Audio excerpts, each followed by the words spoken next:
podemos echarnos las manos a la cabeza porque los británicos han dicho que no vienen. Pero vamos a ser conscientes, hace unas semanas el gobierno estaba diciendo que estábamos prácticamente en la presencia de la segunda ola. Claro, si España proclama que está en segunda ola, pues como comprenderán, se va a producir reacciones espasmódicas de otros países. Buenas noches. Tajante Emiliano García Paje, que culpa al gobierno del veto que Reino Unido ha impuesto a España. Se ha activado una cuarentena para todo aquel que viaje desde nuestro país. Todo aquel que esté aquí de vacaciones o tenga previsto volar a Inglaterra deberá guardar una cuarentena de 14 días, 2 semanas aislados, mientras Pedro Sánchez vende que el turismo es seguro y que está todo bajo control. El presidente castellano-manchego le reprocha ese mensaje cuando se está alertando de una nueva oleada de coronavirus. El Partido Socialista sería el claro ganador si a día de hoy se produjesen unas elecciones en España. Nueva entrega del CIS en la que Pedro Sánchez no solo sería el más votado, sino que incluso se quedaría muy por encima del Partido Popular. Vox perdería la tercera posición en favor de Podemos y Ciudadanos subiría. Tezanos vuelve a premiar a las formaciones cercanas al socialismo.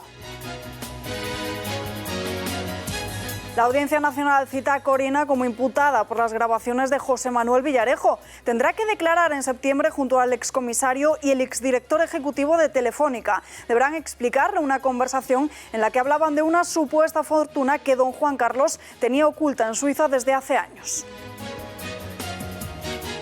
El Tribunal Superior de Justicia de Madrid anula el Madrid Central de Carmena. Si la sentencia se hace firme, todas las multas podrían quedar en el aire. Hoy es el día más caluroso del año, temperaturas de hasta 44 grados y alertas naranjas y amarillas en buena parte del país, como en Andalucía, Extremadura, Cataluña o Madrid. Esta noche el tiempo dará un respiro y caerán un poco los termómetros. Aún así, julio se va a despedir con máximas.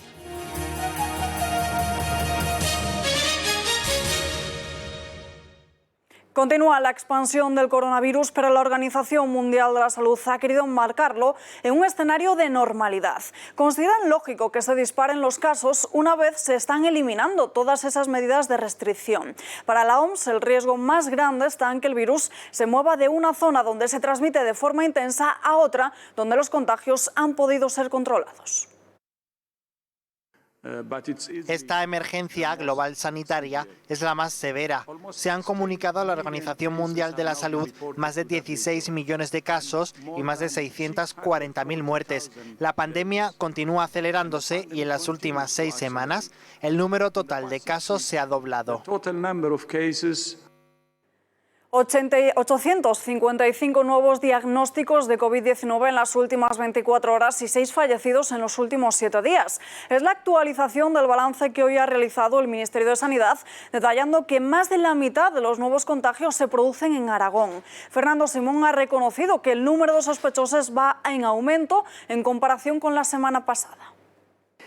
Tenemos un número de fallecidos en los últimos 7 días algo más bajo de lo que estábamos observando. Estábamos alrededor de 10, llevamos ya desde el viernes observando casos fallecidos en un menor número. El viernes, si no recuerdo mal, en los 7 días anteriores habían fallecido 7 personas. A día de hoy se han notificado con fecha de función de los últimos 7 días 6 personas. Observar los casos hospitalizados, que si bien no son muchos, sí que en alguna comunidad autónoma se está incrementando y todavía sin someter a presión al sistema está aumentando de una manera relativamente importante. Por ejemplo, estamos observando en Aragón que en los últimos 7 días ha habido 118 nuevos ingresos. Pero sí que es cierto que tenemos que tener cuidado con este dato porque implica poco a poco un incremento mayor de lo esperado. Seguimos viendo con preocupación cómo estos datos ponen de manifiesto el peor balance desde que finalizase el estado de alarma. Y sin embargo, desde el Gobierno dicen que la situación está totalmente bajo control. Mensaje de tranquilidad de la vicepresidenta de Carmen Calvo, aunque desde la Ejecutiva Socialista reconocen, atención, una descoordinación entre comunidades. Los rebrotes eran absolutamente previsibles, siempre lo dijimos, seguimos atravesando la pandemia. Hemos alejado de nosotros los momentos más difíciles, que eran los momentos donde nuestro sistema sanitario tenía que responder con una sobrecarga importante, y eso pasó. Hemos pasado el pico más doloroso, pero siempre dijimos que estábamos todavía en una situación de pandemia y lo seguiremos estando. Iba a haber rebrotes seguros y están en este momento absolutamente bajo control de las autoridades sanitarias, de las comunidades autónomas, con la coordinación, el respaldo y la ayuda constante del Gobierno de España. Pongo, por ejemplo, la cantidad importantísima de recursos que hemos derivado a las comunidades autónomas para hacer frente en las necesidades presupuestarias para atravesar esta pandemia, que son recursos absolutamente inéditos en el formato de relación del Gobierno de España con las comunidades autónomas. Cuando haya esta reunión con todos los presidentes, esperamos también que exista una valoración detallada de la situación para ver si el tipo de respuesta que está dando la Generalitat puede ser fortalecida y reforzada y de qué manera hacerlo, puesto que en estos momentos, como sabe, está dentro del autogobierno y de sus capacidades, incluso el llevar a cabo confinamientos de parte de su territorio. Sobre esa conferencia de presidentes se ha referido hoy Aitor Esteban. El nacionalista vasco ha criticado lo absurdo de la reunión, asegurando que es imposible que se aborde en ella el reparto de los fondos de recuperación europeos asignados a España. Y sinceramente yo creo que ha sido absolutamente decepcionante porque Sánchez tomaba las decisiones justo antes de hacer la conferencia y luego hacía la rondita, ¿no? Cada uno soltaba ahí, claro, pero además son muchos, ¿no? Sí. Cada uno decía lo que pensaba y luego, pues muchas gracias, muy bien, y aquí estoy yo con mi imagen, como la gallina clueca, con los pollitos alrededor, ¿no? Cubro las apariencias, la ronda, pero yo he tomado las decisiones, no sirve para nada, ¿no? Claro, ahora convoca una y habla, no, vamos a hablar del reparto de los fondos, y dices, bueno, vamos a ver. Primero, bastante complicado cuando no ha habido ningún planteamiento, porque es que tampoco lo puedo hacer, como voy a explicar ahora, pero no ha habido ningún planteamiento por parte del Gobierno de cómo se podrían hacer las cosas, etcétera. Pero aparte, reúnes a toda esa gente allí, ¿para qué? ¿De verdad para llegar a una decisión sobre el reparto de los fondos? Si no puede, si es imposible. Olvidándose del golpe al turismo español, Fernando Simón ha dicho que Reino Unido nos hace incluso un favor. Destaca que de este modo haya incluso menos importaciones de casos. A esto se refiere a la polémica que en estos últimos días hemos estado conociendo durante este fin de semana, donde Reino Unido ha pedido a sus ciudadanos que no viajen a España, recomendándoles que no lo hagan por la pandemia del coronavirus. Desde ayer por la noche, ambos gobiernos están manteniendo sendas reuniones para poder evitar esto y por lo menos que esa recomendación de no viajar se libren también los archipiélagos. Esta misma mañana han mantenido una reunión sanitaria y hace apenas unos minutos hemos conocido que esa recomendación finalmente se hará extensiva a toda España y ni siquiera se libran ni Canarias ni Baleares, a pesar de que esta mañana la propia ministra se mostraba esperanzada. Aún así, Fernando Simón ha dicho que nos hacen un favor. En cuanto a lo de Bélgica, pues yo realmente agradezco que los belgas decidan no recomendar venir a España, es un problema que nos quitan. El Reino Unido y la cuarentena. Vuelvo a decir lo mismo que con Bélgica. El que el Reino Unido exija una cuarentena a cualquier persona que venga de España, en cierto modo nos favorece porque desincentiva al que venga gente de Reino Unido. Un problema de coordinación en el mensaje entre comunidades es el origen de que Reino Unido vete a España para Emiliano García Paje. El presidente castellano-manchego no se muestra sorprendido ante la reacción del gobierno de Boris Johnson porque asegura que es normal cuando se está diciendo que la situación va peor. Sería muy interesante que coordináramos los mensajes, porque ahora podemos echarnos las manos a la cabeza porque los británicos han dicho que no vienen. Pero vamos a ser conscientes, hace unas semanas el gobierno estaba diciendo que estábamos prácticamente en la presencia de la segunda ola. Claro, si España proclama que está en segunda ola, pues como comprenderán, se va a producir reacciones espasmódicas de otros países, cuando además no estamos en segunda ola, porque no estamos en segunda ola. Están aflorando muchos casos porque se están haciendo muchísimas más pruebas que nunca, porque hay muchísimos más test y porque además hemos puesto un sistema de rastreo. Estamos buscando casos y se está actuando. Mientras tanto, el Partido Popular plantea un plan jurídico a través del que se pueda confinar y actuar con un mando único sanitario ante una posible oleada de contagios. Es decir, no se tendría que recurrir al estado de alarma. Pablo Casado hace esta propuesta tras ver que al Ejecutivo se le está yendo de las manos. Con un gobierno que vuelve a estar desbordado o pasivo ante lo que está pasando. Hay plan B, hay plan alternativo al cierre económico ruinoso de todo un país, al confinamiento que ha causado estragos en salud mental, en salud física y en economía en todos los hogares españoles. Pero ese plan B alternativo cuenta con el factor tiempo. Se tiene que asumir ya. Por tanto, yo pido más humildad, menos autobombo, menos pasillos de aplausos, menos propaganda, menos portadas de periódicos, menos ruedas de prensa televisadas, menos decir que el Gobierno lo ha hecho todo bien porque 45.000 muertos no es hacerlo todo bien, porque 4 millones de españoles en ERTE no es hacerlo todo bien. La epidemia está fuera de control también en Barcelona. Un nuevo confinamiento total en 10 días. Es el horizonte que ha puesto este lunes el presidente de la Generalitat, Quim Torra, en el caso de que no se sigan las medidas de seguridad recomendadas. Sí, efectivamente. Creo que estamos delante de los 10 días más decisivos del verano, en el sentido de que estamos en una situación crítica y que está en nuestras manos, en las manos de todos, en base a nuestra responsabilidad, a nuestro deber cívico histórico en estos momentos, de evitar que esta situación pueda ir a mayores y a un retroceso que nadie quiere para nuestro país. Para hacerlo gráficamente, estamos en la antesala de marzo de este año y todos sabemos qué pasó. Y por tanto yo no me resigno a que esto vuelva a pasar. Y estas declaraciones se producen después de ver imágenes tan bochornosas y de responsabilidad como las de este domingo en Sabadell. El equipo de fútbol de la ciudad ascendió a Segunda División y la afición enloqueció saliendo a la calle a celebrar el triunfo de los suyos. Muy pocos fueron los que respetaron la distancia de seguridad y los que llevaban mascarilla. Imágenes que se han visto en las redes sociales y que ponen de manifiesto cómo se ha bajado la guardia con la pandemia. No son las únicas aglomeraciones que se han visto este fin de semana y si no, fíjense cómo suele ir el metro de Madrid en estos últimos días. Son imágenes que muchos han colgado en Twitter denunciando que no se mantiene la distancia de seguridad porque los trenes pasan con una frecuencia de 10 minutos. Y también aglomeraciones en el andén de Atocha, dirección Alcalá de Henares, Guadalajara. Un tren corto en el que la gente va como sardinas en lata, resultando imposible que se mantenga la distancia de seguridad.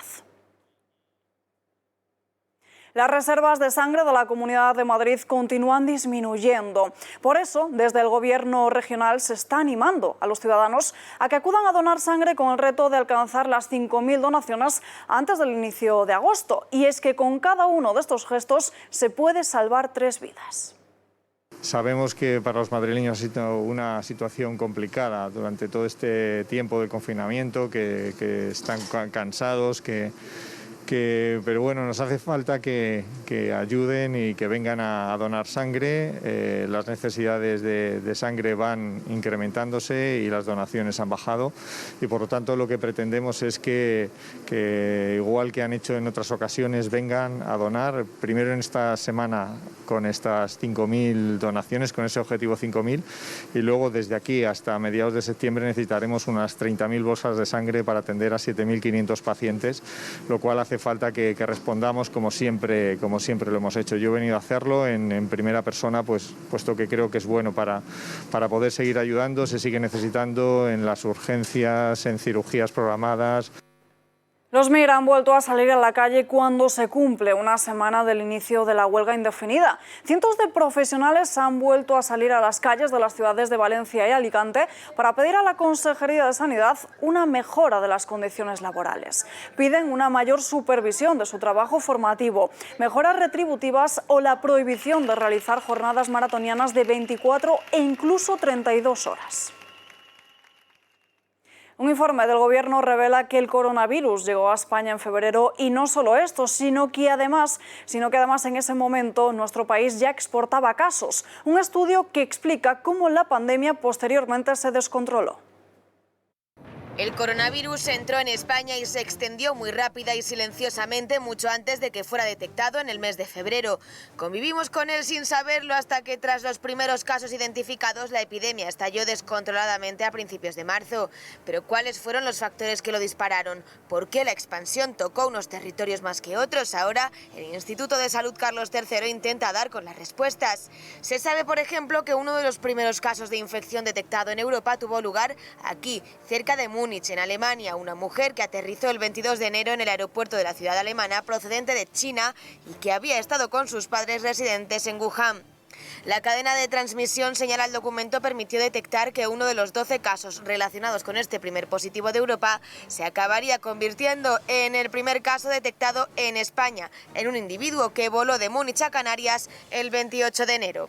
Centrándonos en nuestro país, el Carlos III señala también que los 15 genomas más antiguos del coronavirus proceden de muestras de Madrid, Valencia, Segovia y Granada de finales de febrero de 2020 y de Guadalajara, Burgos, Álava, Vizcaya, La Rioja, Tenerife y Orense de la primera semana de marzo. En este gráfico se muestra, por ejemplo, cómo ya el 25 de febrero la pandemia estaba disparada, lo que implicaría que desde días o semanas antes había penetrado con fuerza en España. El virus no es grave, decía Sanidad. En España no ha habido ninguna transmisión de este virus y por lo tanto en España no tenemos coronavirus. No tenemos coronavirus de este. Y en este estudio se recogen también distintas conclusiones sobre el virus elaboradas por Reino Unido, donde se destaca que 1 de cada 3 importaciones en el país procedían de viajeros que venían de España desde el 16 de febrero. Y fuera de nuestras fronteras, casi 500 personas se encuentran en cuarentena después de que se haya detectado un brote de coronavirus en una granja al sureste de Baviera, una de las zonas que está siendo más afectadas por la pandemia en Alemania. En un primer momento se detectaron 7 casos e inmediatamente se comenzó a realizar test masivos a toda la plantilla, en los que 174 dieron positivo. Los trabajadores no han podido ni siquiera abandonar el lugar y han sido separados entre infectados y no infectados. Asimismo, hay un servicio de seguridad que está supervisando que se cumpla esta cuarentena. Nuevo barómetro del CIS sin sorpresas y en la misma línea que anteriores entregas. José Félix Tezanos coloca al Partido Socialista 13 puntos por encima del Partido Popular, a pesar del batacazo electoral en Galicia y País Vasco. En caso de que hoy en día hubiese unas elecciones generales, el Partido Socialista volvería a ser el claro ganador tras el recuento y lo haría además con un 32,4% de los votos. Muy por detrás estarían los de Pablo Casado sin llegar ni siquiera al 20%. Podemos arrebataría al tercer lugar a Vox, aunque tendría menos respaldo que en las pasadas elecciones del año 2019.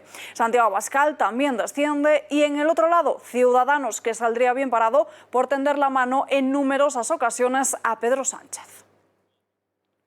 Fernando Grande Marlaska releva a Marimar Blanco de la dirección de la Fundación de Víctimas del Terrorismo y coloca a Tomás Caballero en su lugar. El nuevo presidente es el hijo de Tomás Caballero Pastor, asesinado por ETA en 1998 cuando era portavoz de UPN en el ayuntamiento de la capital navarra. Ya venía ocupando una de las vicepresidencias de la entidad. La decisión, según ha explicado el departamento que dirige Fernando Grande Marlaska, se adopta de acuerdo con lo establecido en los estatutos de la Fundación. Se reabre la pieza Carol del caso Villarejo y la Audiencia Nacional cita a Corina Larsen como imputada por presuntos encargos al excomisario. El magistrado Manuel García Castellón la habría llamado a declarar en el mes de septiembre junto con José Manuel Villarejo, su socio Rafael Redondo y Juan Villalonga, el exdirector ejecutivo de Telefónica. Deberán explicar el contenido de una conversación que mantuvieron en Londres y donde ella cuenta la supuesta fortuna que el rey emérito don Juan Carlos tendría oculta en Suiza desde hace años. Durante las últimas semanas, Villarejo y Corina han protagonizado diferentes noticias referidas a sus conversaciones con el rey y sus finanzas privadas. Y hace apenas una hora, el bufete de abogados de Corina ha publicado un comunicado en el que se dice que ella jamás contrató o discutió contratar al señor Villarejo y, por lo tanto, jamás le habría pagado esa cantidad. Prosiguen diciendo que se defenderán enérgicamente porque esas imputaciones aseguran que no tienen fundamento alguno. La justicia anula Madrid Central de Manuela Carmena, una victoria política de José Luis Martínez Almeida que podría conllevar que el ayuntamiento tenga que devolver miles de sanciones. Alberto Soto, muy buenas noches. Eso sucedería cuando la sentencia sea firme, que aún no lo es, buenas noches, pero cuando alcance ese grado, el Ayuntamiento, el Consistorio de Madrid tendría que devolver todas las sanciones impuestas desde el inicio de Madrid Central, desde que empezara a funcionar el pasado noviembre de 2018. Es una decisión del Tribunal Superior de Justicia de Madrid que estima parcialmente los recursos tanto del Grupo Popular en el Ayuntamiento, cuando aún estaban en la oposición, como también de la Comunidad de Madrid. Estima esos recursos y por tanto Madrid Central sigue en el aire. Recordemos que esa sentencia aún no es firme. Críticas de momento por parte de la oposición y también por parte de Ecologistas en Acción. Ya anuncian que van a recurrir esta decisión. Ya lo hicieron cuando Martínez Almeida quiso retirar Madrid Central de la Almendra. Es una zona de bajas emisiones en la que se imponen más de 4.000 multas diarias por incumplir la normativa. Gracias, Alberto, y muy buenas noches. Si el Gobierno busca evitar más polémicas con las tarjetas revolving y por eso está buscando aumentar la protección de los usuarios con diferentes medidas. Se hacen modificaciones, pero no se limita el tipo de interés. Una nueva regulación para lo que se conoce como créditos o tarjetas revolving. Son los préstamos que se renuevan automáticamente y cuyo pago se realiza mediante una cuota fija mensual. A partir de ahora, la contratación de este tipo de tarjetas o créditos será más transparente y con más información y una mayor protección del usuario. En concreto, las entidades financieras estarán obligadas a avisar al cliente cada vez que se produzca una ampliación del límite de crédito. Tendrán que evaluar mejor la solvencia del usuario, proporcionar más información sobre el coste y el estado de su crédito. En definitiva, se trata de evitar un posible sobreendeudamiento. Metro Ligero Oeste de Madrid ha confiado un grupo ETRA para el suministro de una nueva generación de soluciones tecnológicas para el mercado ferroviario. La filial de ACS se ha adjudicado el proyecto de renovación tecnológica que contempla el suministro, la instalación y la puesta en marcha del nuevo sistema integral de gestión de flota. ETRA va a instalar sus equipos de última generación en todos los trenes ligeros asignados a las líneas 2 y 3 que conectan los municipios de Pozuelo de Alarcón, Alcorcón, Boadilla del Monte y Madrid. Este proyecto supondrá un importante cambio en el día a día de los profesionales que trabajan para ofrecer el mejor servicio de transporte público y que quedará seguro reflejado en la experiencia de los usuarios a partir de septiembre del año 2021. Desmantelados 3 narcopisos en Tetuán con 8 detenidos, viviendas ocupadas de las que se distribuían drogas. En esta operación, la Policía Nacional y Municipal de Madrid han detenido a un total de 8 personas acusadas de venta de diferentes estupefacientes y que además pertenecían a un grupo criminal. También se han incautado más de 1.000 euros en billetes, 9 tipos de armas blancas diferentes, 16 móviles y un ordenador portátil. En el interior de estas viviendas se han encontrado materiales y utensilios para el tratamiento y la distribución de droga. Operativo policial también en otro barrio de Madrid, en Usera, donde se han desmantelado hasta 9 plantaciones indoor de marihuana, 3 viviendas dedicadas al tráfico de droga en las que habría más de 1.300 plantas, 10.000 euros en efectivo, 3 escopetas, una corta contadora de dinero y otros útiles para el cultivo y venta de la marihuana. La investigación se inició a principios del pasado mes de enero cuando los agentes tuvieron conocimiento de que existía un gran trasiego de personas en torno a este edificio que acudían para comprar marihuana y también desprendía del mismo lugar un fuerte olor. 7 personas han sido detenidas por tráfico de estupefacientes y 14 personas más investigadas por defraudar consumo eléctrico por un valor superior a los 400.000 euros. Y España vive sofocada por el calor, aunque esta noche va a suponer un alivio. Las altas temperaturas han llegado hoy hasta los 44 grados y por ello se ha activado la alerta naranja y amarilla en todo el país, a excepción de Asturias y de las Islas Canarias. Las zonas que han tenido los termómetros más altos han sido Andalucía, Aragón, ambas Castillas, Cataluña, Extremadura, la Comunidad de Madrid, Navarra y La Rioja. Esto se debe a la llegada de una masa de aire africano a la península. Los expertos aseguran que hoy ha sido y que será el día más caluroso de todo el año, aunque julio también se despedirán máximas. Cuidado con los golpes de calor y beban muchísima agua. Estoy por vergüenza torera. Abierto, vamos, con pura necesidad, si no, no estaba. Con 40 y tantos grados todavía no he vendido nada. Es lo que hay. Hemos dicho, vamos a aprovechar, vamos a ver un poco Madrid y nos echamos unas fotos, pero no se puede con este calor. Pues beber mucha agua y estar en la sombra. Ahora de momento con mi gorrita, me echo mi cremita y pues si vienes a estos sitios pues a refrescarse un poquito, cogiendo la sombra. Pues aquí tomando algo, a la sombra y intentando ver todo el agua que se pueda y refrescos. No es normal cómo está pegando. Pero igualmente la gente sale porque en la casa es peor. Y mucho menos si no tienes aire acondicionado. Y las altas temperaturas que está viviendo Portugal han provocado que el país se haya visto obligado a declarar el estado de alerta ante el avance de los incendios. El país luso está haciendo frente desde este sábado al más complicado de este verano. Más de 800 bomberos trabajan en la zona para tratar de controlar el fuego e incluso uno de ellos ha perdido la vida. Un hombre que tenía 21 años y que participaba en la extinción de las llamas. También otras 7 personas han resultado heridas. Esto ha ocurrido en el municipio portugués de Oleiros, que se encuentra en el centro del país. Allí han tenido que evacuar a varias aldeas y ya se está diciendo que va a continuar durante varios días más. Es sin duda el que más preocupa, pero durante este fin de semana se han producido otros 6 incendios forestales. Las protestas continúan en Israel contra Netanyahu. Las movilizaciones en el país se vienen sucediendo desde hace varias semanas y se producen casi a diario. En las de este fin de semana se han detenido a unas 12 personas. Las concentraciones nacen por las acusaciones de corrupción que tiene el primer ministro y también por la pésima gestión de las autoridades de la pandemia del coronavirus. El proceso judicial contra Netanyahu se ha reanudado este mes y está acusado de fraude, abuso de confianza y de haber aceptado sobornos. Una de estas protestas tuvo lugar en Jerusalén, frente a la residencia oficial del primer ministro. La pandemia del coronavirus y varios problemas técnicos han provocado que la NASA retrase el lanzamiento de su último telescopio. La próxima fecha se ha fijado en el mes de octubre.